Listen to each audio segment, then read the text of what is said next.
Hello friends, शुरू करते हैं आज का वीडियो। और आज हम करेंगे एनसीईआरटी क्लास 6 चैप्टर नंबर 9 का नेक्स्ट टॉपिक अ बार ग्राफ। ठीक है, अभी तक हमने जो सबसे पहले डेटा क्या होता है, उसे अरेंज कैसे किया जाता है, और पूरा लास्ट में उसको अभी हम टैली मार्क के थ्रू कैसे शो करते हैं, कैसे रिप्रेजेंट करते हैं, और फिर पिक्टोग्राफ। इतना सब कुछ कवर कर लिया है कि पिक्टोग्राफ क्या होता है, और उसके बेसिस पे हम जो हमसे पूछा जाता है वो हम कैसे उसका आंसर करते हैं या डेटा को कैसे अरेंज करते हैं। ठीक है, इतना हो गया है। अब पिक्टोग्राफ क्योंकि सारी पिक्चर्स बनानी पड़ती हैं, ठीक है, तो वो उतना ज़्यादा अच्छा तरीका नहीं है, भी उससे भी और अच्छे अच्छे तरीके हमें मिलेंगे। तो जो नेक्स्ट है हमारा, थोड़ा सा पहले इंट्रोडक्शन इसका पढ़ते हैं। Representing data by pictograph is not only time consuming but at times difficult too. Time consuming तो है ही, क्योंकि हमें क्या बोलते हैं, हर चीज़ का क्या बनाना है, डायग्राम बनाना है। दूसरा टफ़ भी है, ठीक है, और ड्राइंग के बारे में सोचना है कि उसको हम कैसे शो करेंगे, फिर उतने ही पिक्चर्स हमें बनाने भी पड़ते हैं। तो let us see some other way of representing data visually. तो डेटा को और अच्छे अच्छे तरीक़ों से कैसे हम प्रेजेंट कर सकते हैं वो अब देखते हैं। Bars of uniform width. ठीक है, बार्स मतलब हम जानते होंगे ना, ऐसे ये इनको बोला जाता है बार। ठीक है, तो ये यूनिफॉर्म विड्थ, जो इनकी विड्थ है, ये अगर हम यूनिफॉर्म विड्थ के बनाएं, चाहे हम ऐसे इनको बोलते हैं वर्टिकल, ऐसे खड़े जो बोलेंगे वर्टिकल बार्स, और एक होते हैं ऐसे हॉरिजॉन्टल बार्स। ठीक है, एक बार अगर इस विड्थ का बना दिया तो दूसरा भी, जितने भी हम बार्स बनाएंगे वो इतनी ही, ठीक है, सभी की जो विड्थ है वो बिल्कुल सेम रहेगी। तो बार बनाएंगे इक्वल विड्थ के, और उनके बीच में स्पेसिंग भी बिल्कुल इक्वल रहेगी, अभी हम देखेंगे अपने नेक्स्ट पेज पे। और ये जो बार की जो लंबाई होगी ना, इसकी जो लेंथ होगी, जैसे 2004 में 623 है, ये नंबर है ना, नंबर ऑफ़ स्टूडेंट। तो जो बार हम बनाएंगे वो कुछ इस तरीके से बनाएंगे कि वो हमें 623 का आइडिया दे। ठीक है, तो अभी देखते हैं इसको कैसे बनाते हैं। पहले कि ये जो इस तरीके से, जो such method of representing data, data को रिप्रेजेंट करने की इस ये जो मेथड है, is called a bar diagram और अ बार ग्राफ। ठीक है, इसी को क्या कहते हैं, बार डायग्राम या फिर बार ग्राफ, जो कि कुछ इस तरीके का दिखता है। या तो हम ऐसे बना सकते हैं, ये है एक तरीका, ये क्या लिखा हुआ है ये भी समझते हैं।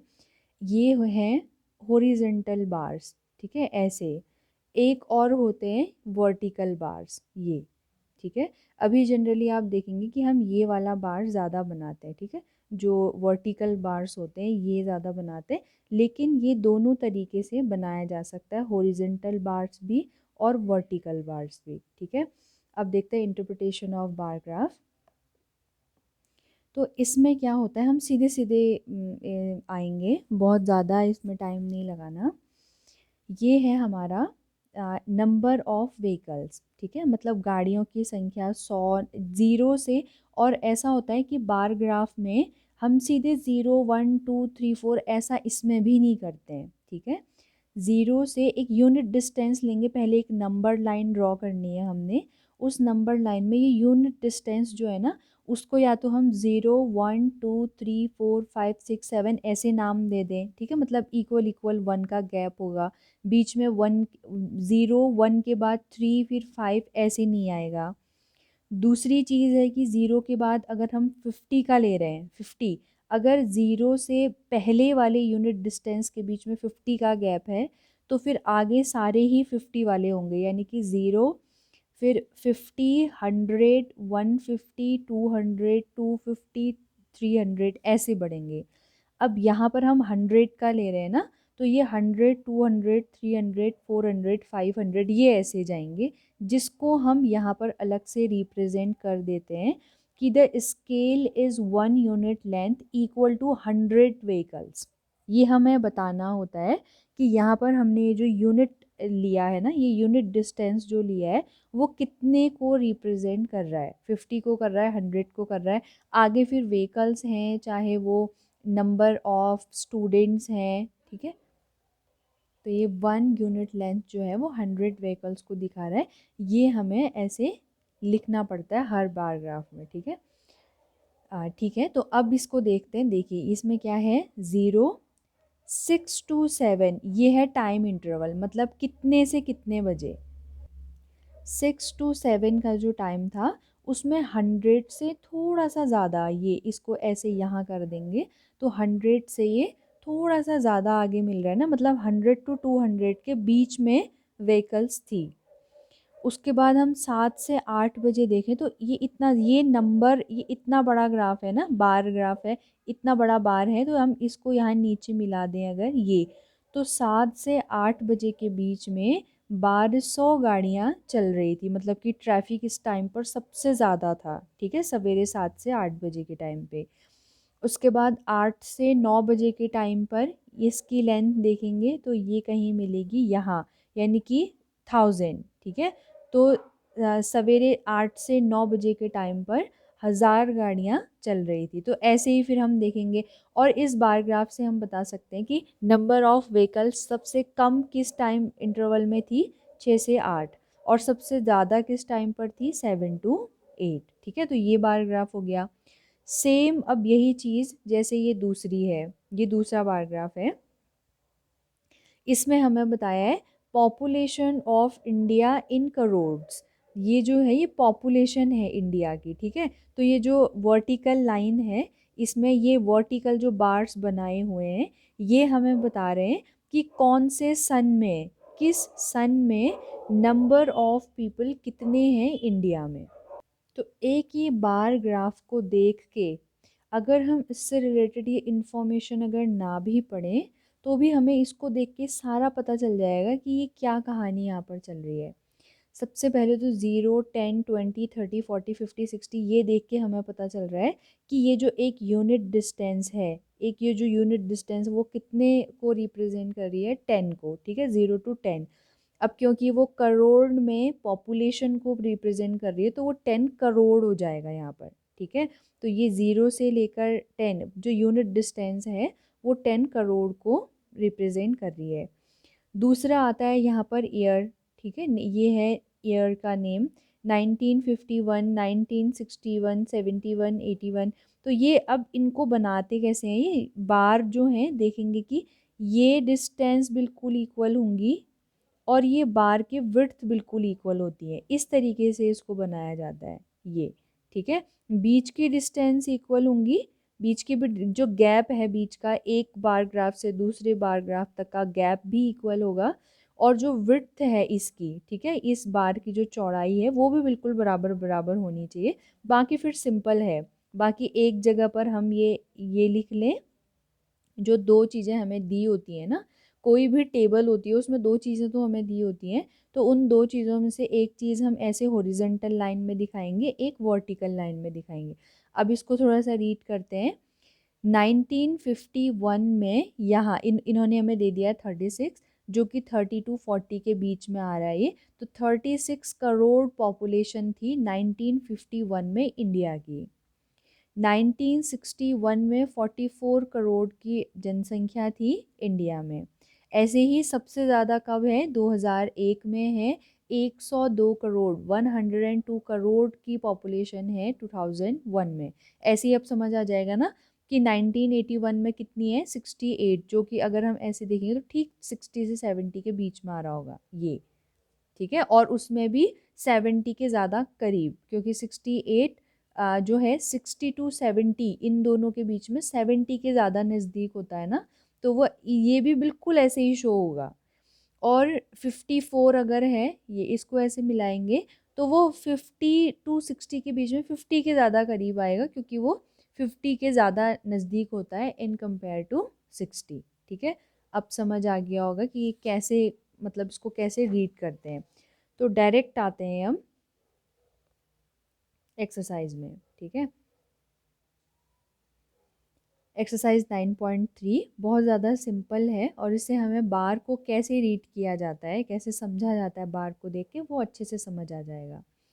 A bar graph given alongside shows the amount of wheat purchased by government during the year 1998 to 2002। ठीक है, 1998 से 2002 इस सन के बीच में गवर्नमेंट के द्वारा कितना गेहूं परचेज किया गया। ठीक है, उसके उससे उसको ये ग्राफ रिप्रेजेंट कर रहा है। ठीक है, तो रीड द बार ग्राफ, इस बार ग्राफ को हमने पढ़ना है अच्छे से। And write down your observations in which year was, पहला क्वेश्चन है किस साल में द वीट प्रोडक्शन मैक्सिमम, जो वीट का प्रोडक्शन था वो मैक्सिमम है। सबसे लंबा, सबसे बड़ी लेंथ का बार कौन सा है, ये। ठीक है, और ये है 2002 में। तो इन विच ईयर पूछा है ना, कौन से साल में, तो 2002 में। और पूछते कितना, अगर एक और क्वेश्चन हो जाता कितना, तो फिर हम इसी को यहाँ मिलाते ये, क्योंकि प्रोडक्शन ये टन्स में कि कितना टन है वो हमें यहाँ नज़र आ रहा है कि कितना हुआ है। लेकिन अभी हमारा क्वेश्चन सिर्फ इतना है कि कौन से ईयर में मैक्सिमम हुआ है, तो सिर्फ ईयर बता देंगे 2002। ठीक है, ये। और ये भी ध्यान देंगे कि ये ऐसे, ये होता है बार ग्राफ बनाने का तरीका, क्योंकि नेक्स्ट एक्सरसाइज में हमें बार ग्राफ बनाना ही है। ठीक है, अभी समझना है, इसको ध्यान से ऑब्जर्व करना है कि कैसे ये लोग रिप्रेजेंट कर रहे हैं। सबसे पहले एक में हमने ईयर लिख दिए, ऐसे वर्टिकल बार्स बनाए हैं, और 0, 5, 10, 15, 20, 25, 30 इनके हमने यूनिट डिस्टेंस लिए। और यहाँ पर उसको बताया भी है कि 1 यूनिट लेंथ जो है वो 5000 टन्स को रिप्रेजेंट कर रही है। ठीक है, ये चीज़ चेंज होती जाएगी। ये कैसे चेंज होगी, जो भी हम दिखा रहे होंगे उसके अकॉर्डिंग उसको चेंज कर लेंगे। ठीक है, जैसे लास्ट एग्जाम्पल में वो करोड्स में पॉपुलेशन थी, तो यहाँ पर हमने बता दिया कि 10 करोड़ को वो रिप्रेजेंट कर रहा है। यहाँ पर अब वो 5000 टन्स को, क्योंकि यहाँ पर वीट का हम बता रहे हैं वेट कितना है, तो यहाँ पर टन्स में बता रहे हैं। ठीक है, सेकेंड क्वेश्चन है द वीट प्रोडक्शन मिनिमम। अब मिनिमम कौन से ईयर में हुआ, सबसे छोटा बार ग्राफ बार ये है। ठीक है, तो और वो कितना है, सिर्फ 15, तो 15,000 टन्स ही हुआ है कौन से ईयर, 1998। तो इसका आंसर हो जाएगा 1998। ठीक है, नेक्स्ट करते हैं। Observe this bar graph which is showing the sale of shirts in the readymade shop from Monday to Saturday. क्या है ये, हमारा हॉरिजॉन्टल बार ग्राफ है, हॉरिजॉन्टल बार्स बनाए हैं इसमें। मंडे से लेकर सैटरडे तक कितना रेडीमेड शॉप है ये, और इसमें कितने shirts, number of shirts sold हुए हैं, वो हमें इस यहाँ दूसरे उसमें दिखाया गया कि नंबर ऑफ शर्ट सोल्ड। ठीक है, तो अब हमें इसको रीड करके इन क्वेश्चंस के आंसर देने हैं। पहला क्वेश्चन है हमारा, what information does the above bar graph give. ये हमें क्या इंफॉर्मेशन देती है, तो ये बार ग्राफ हमें मंडे से लेकर सैटरडे तक कितना number of shirt per day sold हुआ है इसके बारे में बता रहा है। तो इस तरह से हम लिख देंगे, number of shirts sold from Monday to Saturday. Next question है, what is the scale chosen on the horizontal line. ये जो हॉरिजॉन्टल लाइन है उसमें जो स्केल हमने चूज़ किया है 0, 5, 10, 15, 20 रिप्रेजेंटिंग नंबर ऑफ शर्ट्स। तो ये स्केल हमने कितने का लिया है, इन्होंने हमें पहले ही यहाँ पर भी बताया है। ये जो 1 यूनिट लेंथ है वो 5 शर्ट्स को रिप्रेजेंट करिए। ठीक है, 5 शर्ट है वो, तो ये कितना हो जाएगा, 5 shirts।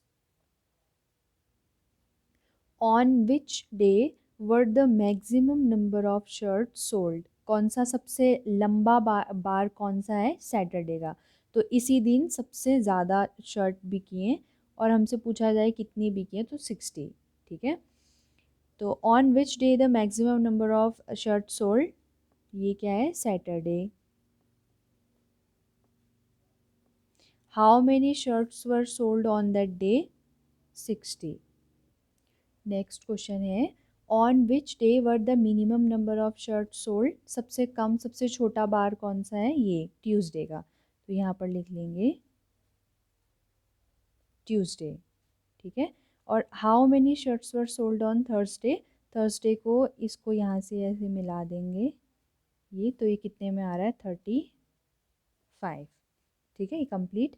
Third, observe this bar graph, इस बार ग्राफ को ऑब्जर्व करो and which shows the marks obtained by Aziz in half yearly examination in different subject। अच्छा, अलग अलग सब्जेक्ट में वो कितने मार्क्स लेकर के आया है, वो बहुत सिंपल सा दिख रहा है ना। ये तो यहाँ मार्क्स हैं और मार्क्स को जो 1 यूनिट लेंथ है वो 10 मार्क्स को रिप्रेजेंट करेगी। ये 10 मार्क्स है, फिर ये और 10 मार्क्स 10 मार्क्स, तो ऐसे ही बढ़ता जा रहा है ऊपर। और हिंदी में कितने हैं 80 मार्क्स हैं, सबसे ज़्यादा मार्क्स। फिर इंग्लिश में कितने मार्क्स हैं 60 मार्क्स हैं। और मैथमेटिक्स में भी उसके 70 मार्क्स हैं। साइंस में उसके थोड़े से कम हो गए 50। और सोशल साइंस में सबसे कम है कितने 40, ठीक है। What information does this bar graph give, this bar graph gives the marks of Aziz in different subjects. तो ये हम लिख लेंगे marks of Aziz in different subjects. Name the subject in which Aziz scored maximum marks, सबसे कम सबसे ज़्यादा किस में लाया है हिंदी में, तो उस सब्जेक्ट का नाम लिखना था हमें, तो हो जाएगा Hindi. Name the subject in which he has scored minimum, सबसे कम किस में लाया सोशल साइंस में, ठीक है। इसका डी लास्ट पार्ट है, state the name of the subject and marks, ठीक है। क्या करना है, name of the subject and marks दोनों ही बताने, ईच ऑफ देम, ठीक है। वो मतलब हर एक सब्जेक्ट में कितने कितने मार्क्स उसने ऑब्टेन किए हैं वो सारा बताना है, ठीक है। तो ये इसको हम ऐसे यहीं पर लिख लेंगे, ठीक है। यहीं पर हमें यहाँ पर कर लेते हैं हिंदी। हिंदी में उसने स्कोर किया है 80, सबसे ज़्यादा मार्क्स। इंग्लिश में उसने स्कोर किया है 60। मैथ्स में उसने स्कोर किया है 70। साइंस साइंस में स्कोर किया है 50। और लास्ट सबसे कम जो मार्क्स उसने सोशल साइंस में ऑब्टेन किए हैं वो है 40, ठीक है। ये हो जाएंगे कि अलग अलग सारे सब्जेक्ट और उसमें ऑब्टेन मार्क्स, ठीक है। तो ये 9.3 एक्सरसाइज जो कि बहुत ज़्यादा सिंपल थी, तो ये यहीं पर कंप्लीट हो गई। इसमें हमने बस बार ग्राफ को रीड करना सीखा, ठीक है, कि बार ग्राफ होता क्या है, कैसे उसमें नंबर ऑफ स्केल्स को हम रखते हैं और कैसे बार को बनाते हैं। उसकी विड्थ बिल्कुल इक्वल होनी चाहिए, हर ये जो विड्थ है वो सेम होनी चाहिए बार्स की, इनके बीच का डिस्टेंस भी बिल्कुल इक्वल होना चाहिए। और उसको कैसे हम ये बार की लंबाई से, बार्स की जो लंबाई होती है उससे हम दिखाते हैं कि ये कितना नंबर को रिप्रेजेंट कर रहा है, ठीक है। तो उसको रीड करना ये सब सीख लिया। अब नेक्स्ट वीडियो में हम ये बार्स हमें वो बोलेगा कि आप बनाइए, ठीक है। ऐसी एक सिचुएशन हमें दे दी और बोलेंगे कि इसके अकॉर्डिंग आप इसको बार ग्राफ से, इसको बार ग्राफ में रिप्रेजेंट करके बताओ, ठीक है। तो नेक्स्ट वीडियो में अब ये सीखेंगे। आज की वीडियो में इतना ही।